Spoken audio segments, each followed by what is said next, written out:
senang sekali kami dapat hadir dengan berbagai informasi serta topik yang hangat diperbincangkan di Nusantara. Karena Anda sedang menyaksikan Kabar Nusantara.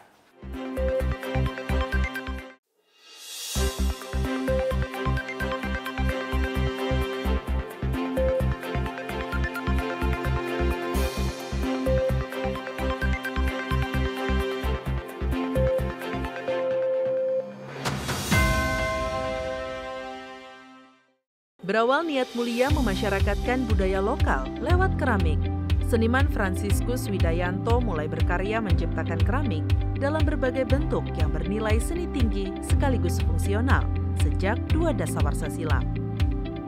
Widayanto mulai mengeksplorasi karya-karyanya pada tahun 1983.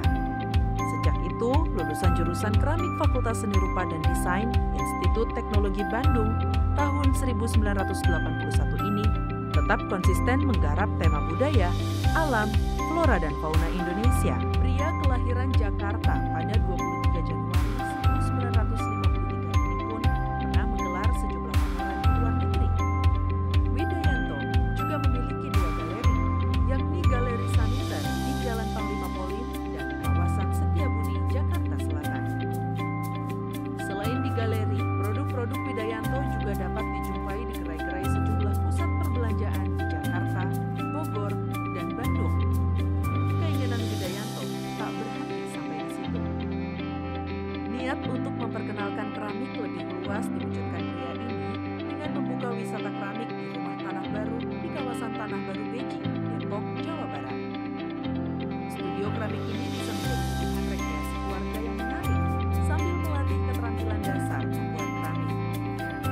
Widayanto juga menggelar open house setiap Sabtu dan Minggu pada pukul 10 pagi hingga 4 sore. Galeri milik keramikus F. Widayanto wajib dikunjungi oleh orang-orang yang ingin belajar dan ingin mengetahui seputar keramik. Tempatnya yang asri dapat membuat pengunjung betah dan nyaman. Galeri ini tak hanya dijadikan sebagai ruang pameran, namun semua kegiatan bisnis berlangsung di tempat ini.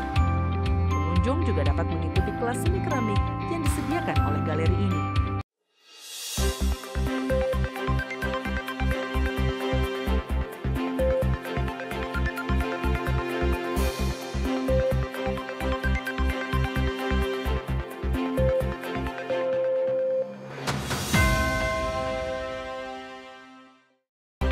Halo, selamat pagi pemirsa. Apa kabar Anda? Kembali hadir Kabar Nusantara bersama dengan saya Subki Abdul dan juga rekan saya Alda Gustari tentunya. Ya, Alda nih, kalau misalnya kita seperti biasanya di kantor, tapi kali ini kita ada suasana yang baru. Alda, kalau boleh tahu nih, kamu suka seni-seni gitu nggak sih?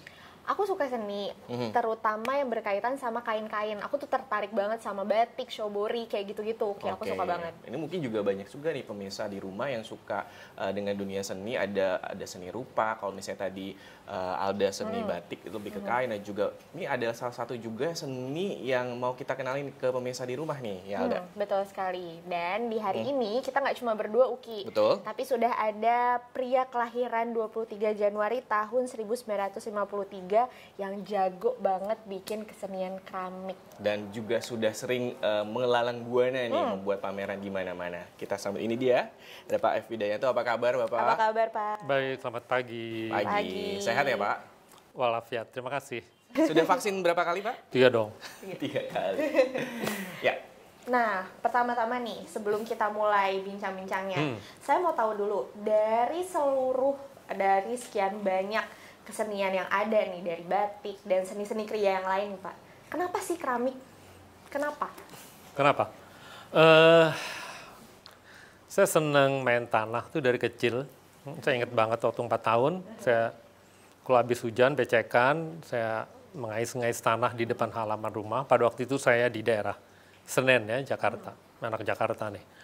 Jadi bikin sesuatu, dan saya senang binatang dan orang. Orang pada waktu itu saya senang nonton wayang. Jadi saya kalau nggak kambing, anjing, wayang. Tapi membentuk dengan tanah gitu ya.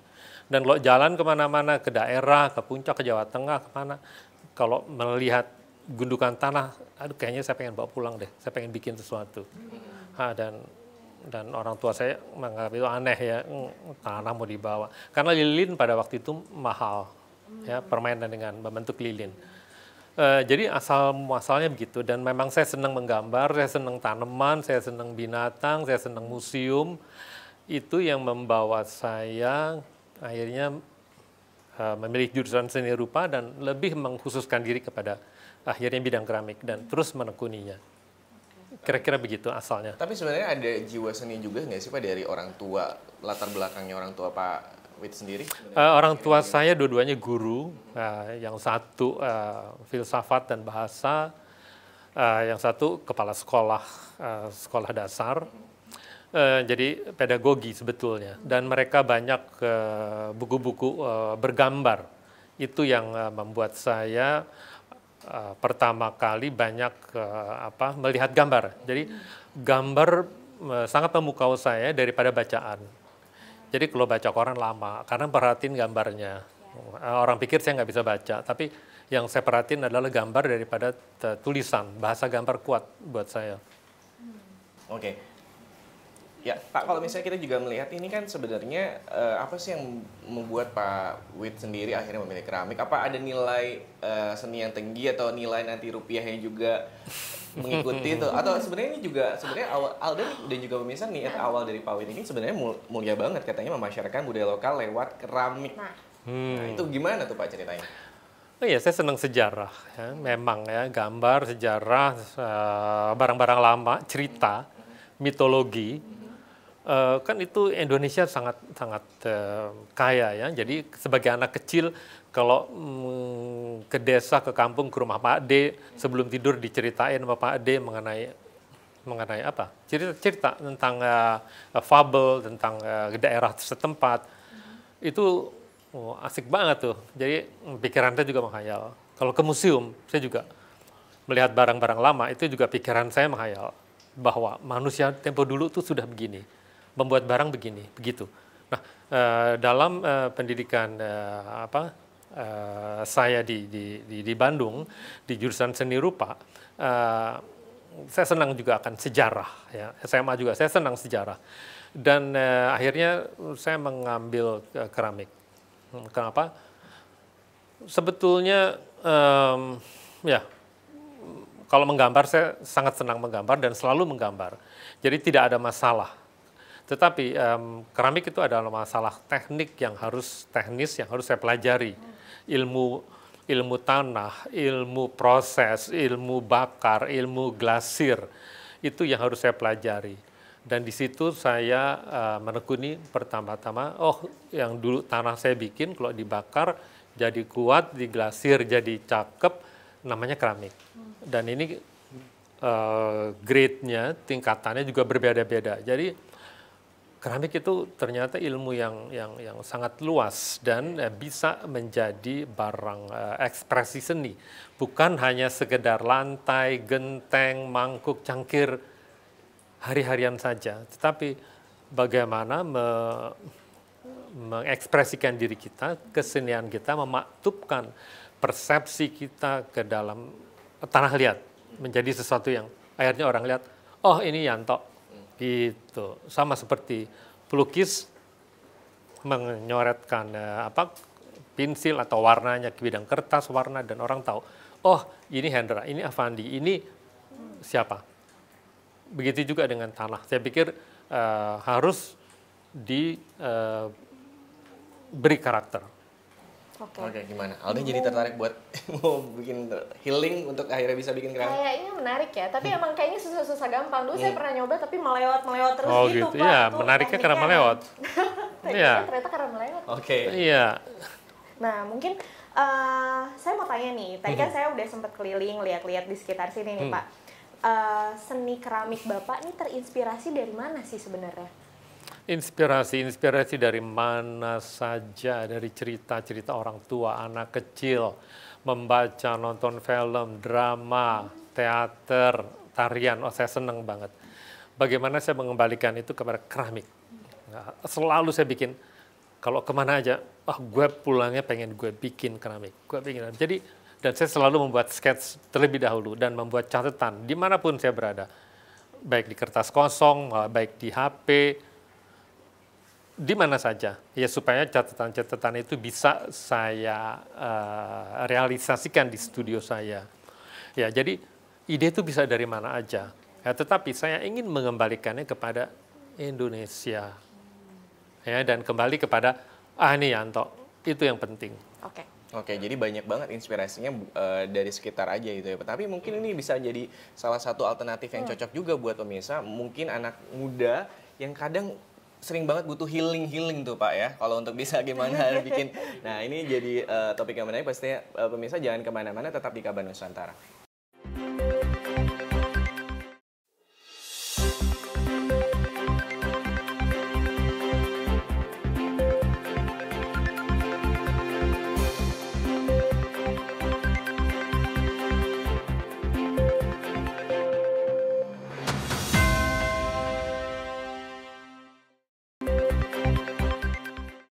Ya pemirsa, masih di Kabar Nusantara dan tentunya masih bersama Pak Widayanto di sini. Nah, sekarang saya penasaran nih Pak. Ini kan Bapak tadi bilang bahwa proses membuat keramik itu panjang. Sekarang saya mau nanya, pekerja-pekerja atau pegawai-pegawai yang Bapak punya untuk membuat keramik itu berarti bermacam-macam spesifikasinya atau kualifikasinya. Ada kualifikasi tertentu nggak sih sebenarnya Pak?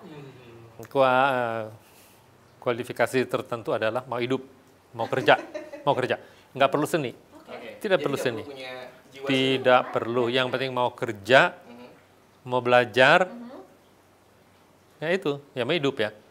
Karena seluruh pegawai saya dari hampir 40 tahun yang lalu, saya bikin usaha ini, itu tidak ada satu pun saya pikir saya ambil orang yang profesional atau punya bakat seni yang saya tahu dari awal. Enggak. Semua asalnya mau kerja, saya ajarin, kita ngobrol, saya kasih buku, saya kasih caranya bagaimana, konsepnya bagaimana, dan terus saja. Jadi, dan pegawai saya itu bukan hanya menjadi skillful, tetapi dia juga harus bisa bekerja apapun. Ya, harus bisa bikin makanan, harus bisa merangkai bunga, harus mengenal tanaman tertentu, harus bisa memperbaiki ini dan itu. Jadi multi talenta, saya pikir begitu. Harus bisa nyupir juga, dan harus bisa mencatat, ya, melapor. Ya, karena ini saya pikir ini pekerjaan basic dan seluruh pegawai saya adalah orang-orang di daerah saya bekerja, yaitu di wilayah Tapos, Ciawi, Bogor, yang tidak ada keseniannya, yang tidak ada basic kerajinannya, yang tidak ada pengetahuan menggambarnya. Tapi sekarang mereka menjadi, kalau boleh jujur saya katakan, mereka menjadi tenaga-tenaga saya yang terampil dan jagoan-jagoan. Dan saya bangga karena itu. Oke, jadi Pak, sebenarnya apa sih yang sudah, Pak Widayanto kan sudah, Bapak bilang sudah 30 tahun ya? 30, hampir 40 tahun saya pikir, ya. Industri atau juga seni keramik ini. Sebenarnya apa yang sudah Pak Wid Yoga lakukan juga sudah banyak ikut pameran segala macam. Apa sih sebenarnya yang sudah akhirnya apa sih yang goals atau tujuan yang pengen Pak Wid raih dari dunia atau seni keramik ini? Apakah pengen lebih menggerakkan lagi masyarakat kita untuk lebih mengenal keramik, dan apa sih sebenarnya yang sudah atau ingin Bapak capai lagi? Ya, sebetulnya itu ya, karena jurusan keramik dimanapun di Indonesia itu sangat sedikit muridnya. Pada tahun apa kendalanya Pak yang menurut Pak Wid lihat? Ketidaktahuan, ketidakpengenalan.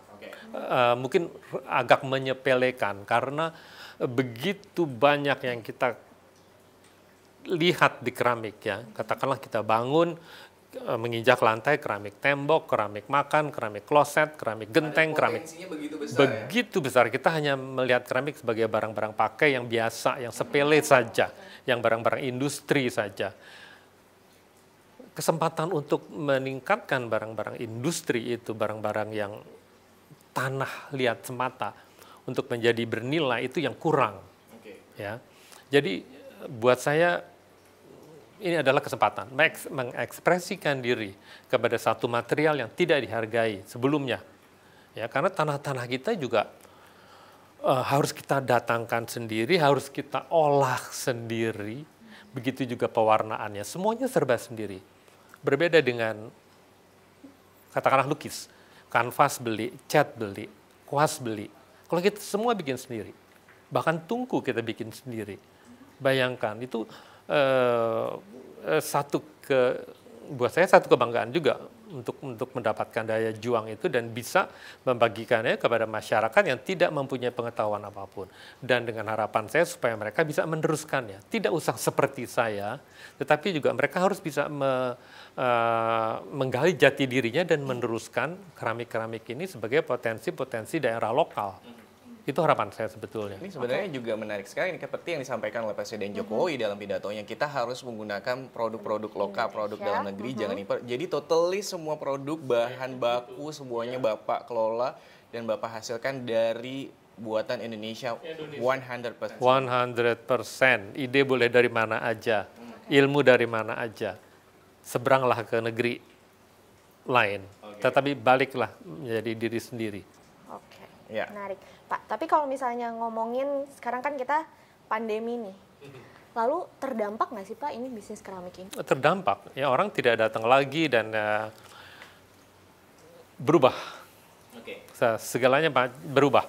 Yang tadinya tempat saya dipakai untuk gathering, anak-anak sekolah bermain mencoba keramik karena di sekolah tidak ada program membentuk gitu. Jadi ini sudah tidak ada lagi.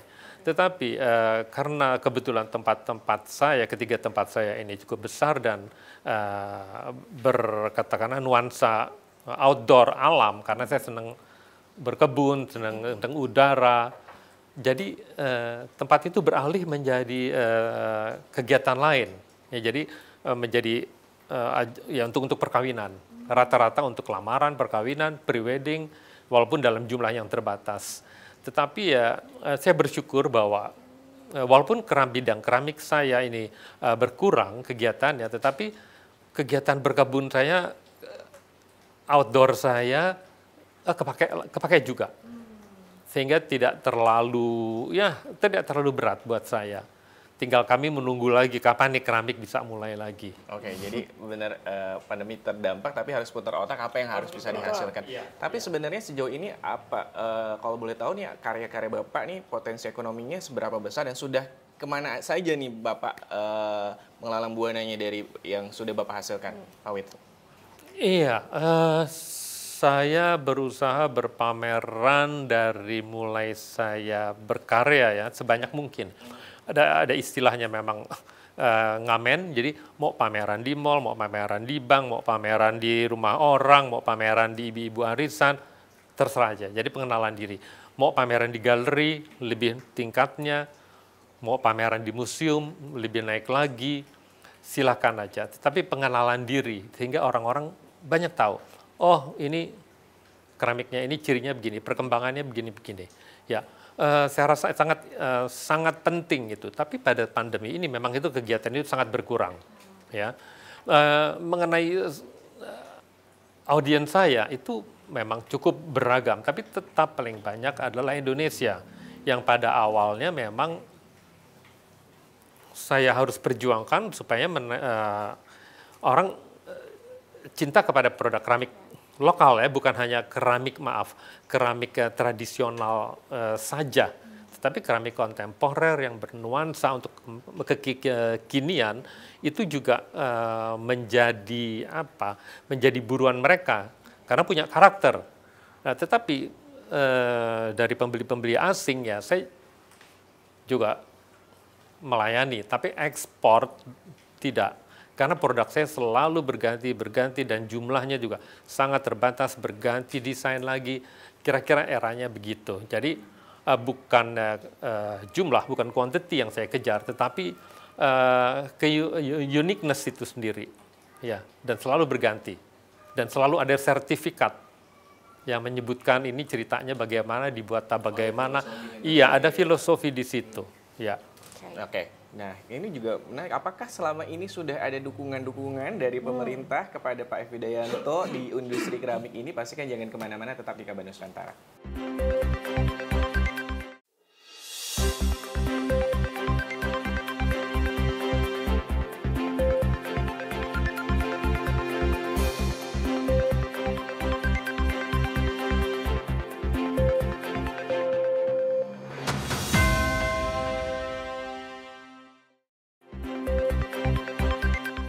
Ya, pemirsa masih di Kabar Nusantara. Kita masih ada di salah satu galerinya Pak F. Widayanto di wilayah Setiabudi, Jakarta. Ya. Nah, sekarang saya mau menyambung nih tadi pertanyaannya Suki. Apakah sebenarnya sudah ada dukungan nih Pak dari pemerintah baik secara moral maupun material atau dalam bentuk apapun lah kepada Bapak dan galeri Bapak nih saya? Dukungan, kayaknya itu yang saya perlukan.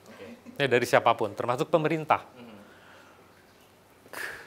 Pemerintah punya badan-badan keramik ya. Dulu ada BPK, Balai Penelitian Keramik. Punya Departemen Perindustrian, maaf kalau saya salah atau ngomong ya. Tapi yang pertama kali saya tahu adalah BPK, Balai Penelitian Keramik, Balai Besar Keramik nama itu, menjadi di Bandung. Ya.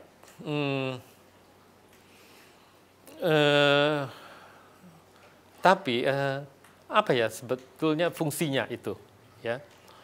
Saya merasa bahwa lembaga-lembaga pemerintah yang berkaitan dengan kerajinan atau terutama keramik itu kurang memiliki personel yang tahu betul-betul bagaimana harus mengembangkan keramik. Keramik itu apa aja, ya, terdiri dari apa aja. Harus betul-betul tahu. Nah, ini pengetahuan ini yang maaf sekali kurang. Ya. Jadi saya sangat sering diminta oleh pemerintah justru untuk mengembangkan daerah-daerah tertentu. Ya, tetapi kaitannya bukan hanya keterampilan. Kita sangat terampil. Tetapi banyak hal-hal di luar keterampilan kita yang bisa menghambat kita sendiri, yaitu masalah otak manusianya sendiri. Ya, jadi gimana ya? Kita harus punya tekankan budaya dagang, budaya manajemen diri, mengatur diri, ya, on time. Kalau janji sekian harus tepati sekian, masalah waktu, masalah jumlah, masalah kualitas. Nah, masalah ini yang sangat penting di luar keterampilan. Perajin kita sangat terampil, tapi banyak keramik-keramikus daerah, perajin-perajin keramik daerah akhirnya tutup atau tidak menginginkan anak-anaknya meneruskan usaha ini. Aduh, sedih banget dengarnya. Setiap kali saya membimbing, para orang tua mengatakan kalau bisa anak saya nggak bikin keramik, kalau bisa anak, aduh capek. Ya sedih sekali kalau buat saya. Ya. Jadi ini masalahnya apa gitu? Bukan hanya keterampilan gitu. Saya bisa mendidik orang yang tidak punya keterampilan apapun menjadi terampil. Tetapi nanti kalau saya nggak ada, saya menuntut dia adalah untuk sesuatu yang lain di samping keterampilan itu. Yaitu motivasi untuk berkembang, yaitu otak, jiwa. Ini juga harus main. Ya, itu harus dilatih. Jadi sejauh ini bisa dikatakan belum ada dukungan atau yang diharapkan datang dari pemerintah ya Pak ya? Saya katakan belum, karena pemerintah juga nggak tahu nih mesti ngapain nih. Keramik daerah-daerah gue begini, terus mesti gimana? Ya lu beresin dah, bukan hanya sekedar itu. Ya, saya pernah mendidik satu daerah di daerah Borobudur. Ya, itu beberapa kali saya ke sana, diberi pelatihan dan akan diberi katakanlah ruang pamer di situ, ajang pamer di situ, BUMN kembali.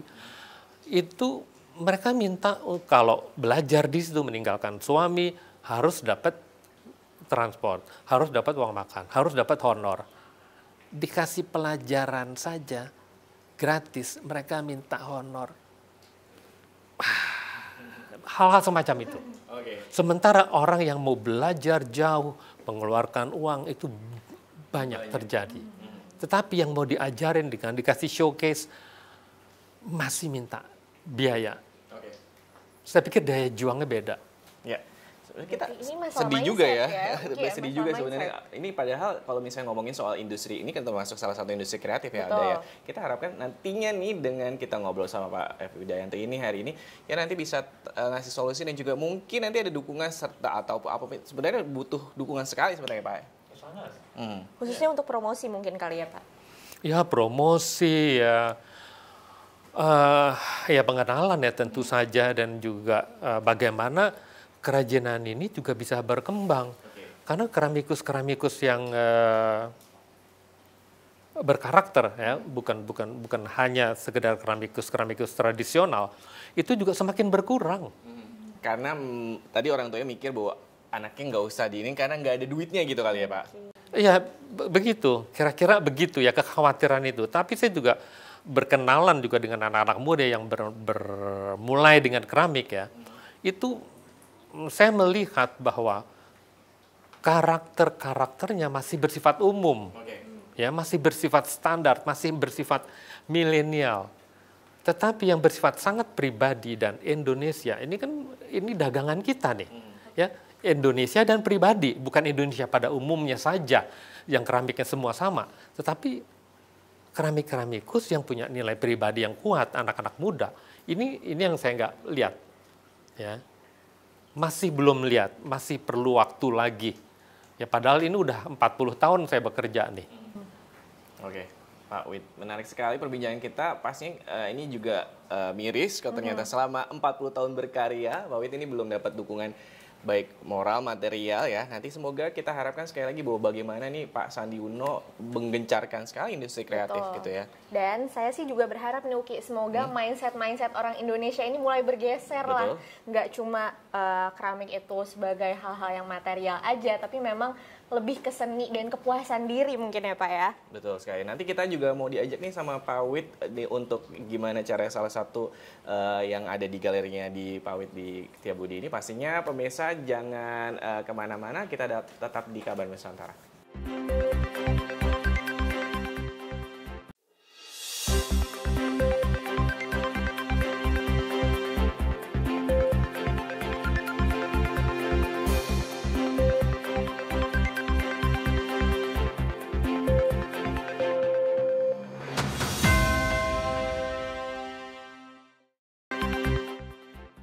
Alda, kita mau diajarin sama Pak Wid ini nih ya, apa nih Pak?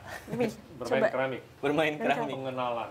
Oke. Kita memberi judul ini Fun with Clay. Jadi everything started with fun. Oke. Gitu. Kalau fun kan senang-senangan, ya tapi dengan tanah liat. Oke. Ya, saya ingin kalau anak-anak seusia sedini mungkin juga mulai mengenal apa sih itu keramik. Dari mulai berapa tuh Pak? Umur berapa ya bisa main tanah? Sebetulnya kalau Bapak kan 4 tahun. Ya, kira-kira mulai seusia itu bisa. 8 tahun sampai remaja, sampai dewasa juga bisa. Yang penting mereka tahu bahwa keramik itu adalah prosesnya begini-gini. Bisa dibikin sesuatu barang yang kreatif. Ya, dari tanah yang dari tanah segini ya, 400 gram ini kami memberi kepada peminat yang mau mencoba yang Fun with Clay ini berkreasi. Kita pandu tekniknya, ya. Ada dengan cara. nanti ditemenin ya Pak? Ditemenin dengan asisten saya di sini dan diajarin. Gitu. Ya, 1 jam waktunya, kira-kira 1 sampai 1,5 jam. Mereka boleh mempergunakan ini. Dan nanti hasilnya, yang seperti yang dilihat di sini, ini nanti akan dibakar, dikeringkan, dibakar, diglasir, yang memakan waktu kira-kira 1 sampai 2 bulan. Karena ini prosesnya lama. Karena ya keramik ini adalah proses. Kita harus menghargai proses. Jadi evolusi, bukan revolusi, gitu. Ya. Nanti hasilnya mereka terima, mereka bikin catatan di sini apa yang mereka buat, ya. Jadi ya setelah itu mereka nanti dia akan datang lagi ya. Iya, dia datang lagi untuk mengambil. Jadi prosesnya kalau misalnya nanti ada yang datang ke sini 400 gram tanah ini, instead of nanti dibantu sama asistennya Pak Wid untuk bikin apa sih kira-kira, nanya dulu mau bikin apa gitu ya. Setelah ini jadi dipanasin di tungku sana. Betul. Bakar sekali. Bakarnya berapa lama? 2 kali. Yang pertama biskuit 900 derajat. Sudah gitu harus dikeluarkan dan diberi warna glasir, dibakar lagi 1250 derajat. Dan keluarlah hasilnya yang keren-keren kayak di toko itu lah. Oke. Berarti jadi mereka senang.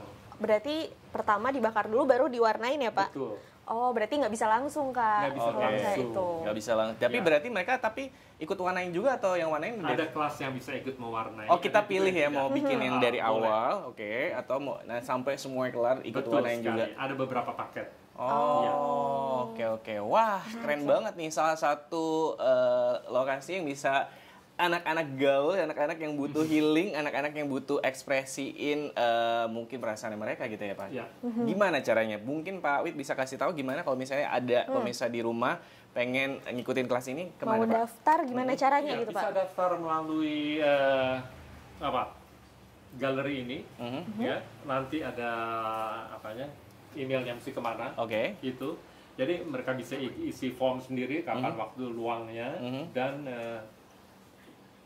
mau dapat nomor berapa segala macam semua ada di situ. Oke. Ya, jadi kantor akan memprovide ini semua secara baik. Oke, nanti kita langsung daftar kelasnya ya Kak Alda. Let's go. Let's go. Nah, bisa ini adalah dari Kabar Nusantara bersama dengan Pak F. Widayanto. Terima kasih banyak Bapak sudah mengganggu waktunya. Terima kasih. Sukses sekali, terus. senang. Semoga nanti dengan setelah tayangan ini ada dukungan dari pemerintah. Kita coba nanti dorong ke Komisi 10.